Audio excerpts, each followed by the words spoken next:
बनके प्रेम के अदा प्रेम का मीठा रस, प्रेमी बनके प्रेम के अदा प्रेम का मीठा रस। प्रेमी को ही प्रेम में मारा, प्रेमी को ही प्रेम में मारा, प्रेमी क्या का बस करेला भाई कड़ुआ क्यों है, कड़ुआ करेला भाई कड़ुआ क्यों है, कड़ुआ करेला भाई कड़ुआ क्यों है।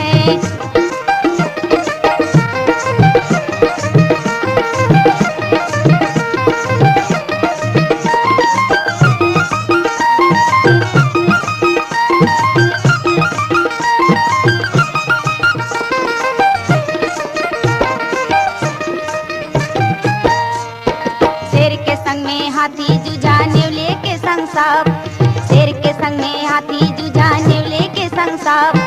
अंगारों से पानी जुझा, अंगारों से पानी जुझा, पानी बन गए भाप करेला भाई कड़ुआ क्यों है, कड़ुआ करेला भाई कड़ुआ क्यों है, कड़ुआ करेला भाई कड़ुआ क्यों है।